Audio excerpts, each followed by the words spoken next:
దేవుని పరిశుద్ధమైన నామములో మీ అందరికీ క్రిస్మస్ మాసపు శుభములు.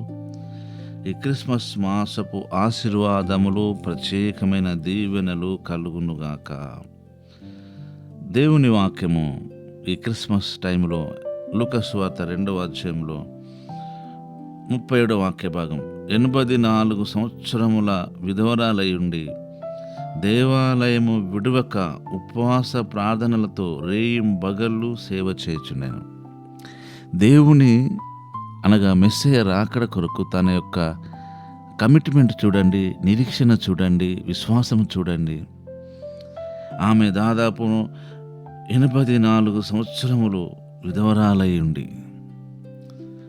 యేసు ప్రభు యొక్క రాకడ కొరకు ఎంత ఎదురు చూస్తున్నదో. దేవాలయం విడువక ఉపవాస ప్రార్థనతో రేయింబగలు అనే మాట గమనించండి. నీవే దేవుని మందిరం. మీరు వెళ్ళే church second option. First option నీవే ఆయన చర్చ్, ఆయనే నీవు మందిరం.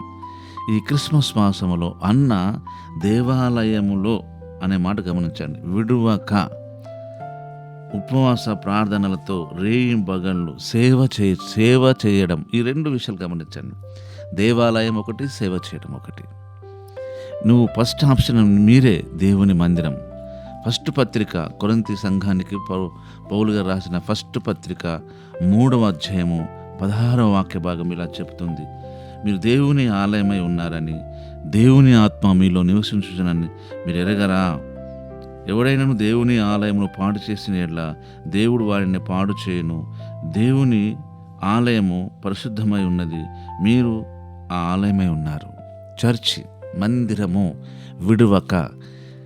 నీవే ఆయన చర్చి, నీవే ఆయన మందిరం, నీవే ఆయనకు నివాస స్థలం.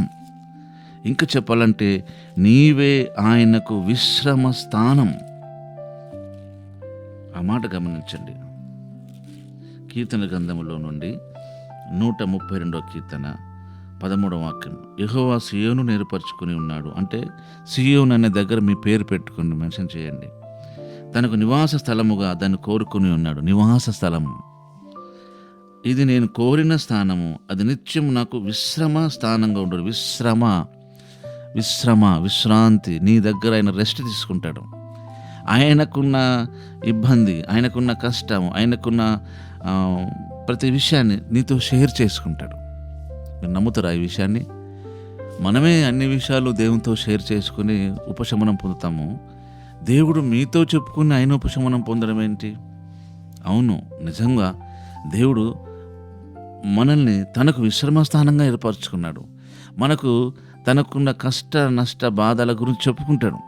సమూయేలుతో దేవుడు చెప్తాడు. మీరు గమనించారా? సమూయేలు గ్రంథములో సౌలు నన్ను విడువక నన్ను ఎడబాసి అనే మాట నాకెంతో బాధ కలిగించింది ఆ విషయం అని సమూయేలుతో ఆ విషయాన్ని దేవుడు షేర్ చేసుకుంటున్నాడు. మీరు గమనించండి. సమూయేలు మొదటి గ్రంథం ఆ వాక్య భాగాన్ని మీకు చూపిస్తాను.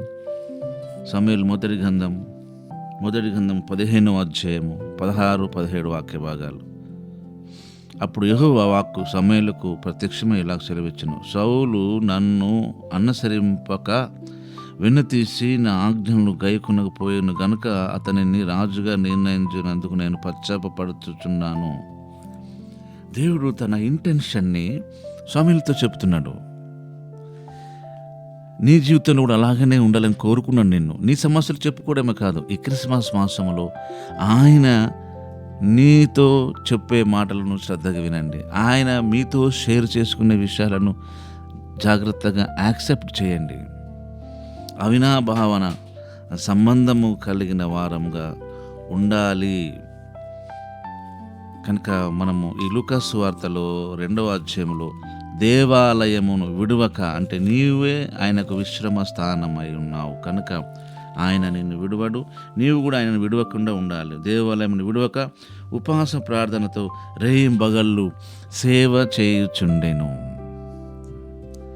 కనుక దేవాలయం అనే నీవు ఆయనకు విశ్రమ స్థానం, ఆయనకు కోరిన స్థానం. అలాగనే ఆయనతో నీకున్న మంచి రిలేషన్షిప్ అది కంటిన్యూ చేయడానికి ఈ క్రిస్మస్ మాసములో మిమ్మల్ని మీరు ప్రభుకు అప్పగించుకునండి. పరిశుద్ధుడు అయిన తండ్రి, ప్రేమ కలిగిన దేవా మీకు వందనాలు. ఇది నా వాక్యముకై స్తుతి చెల్లిస్తూ యేసు నామములోనే ప్రార్థిస్తున్నాము తండ్రి. ఆమెన్.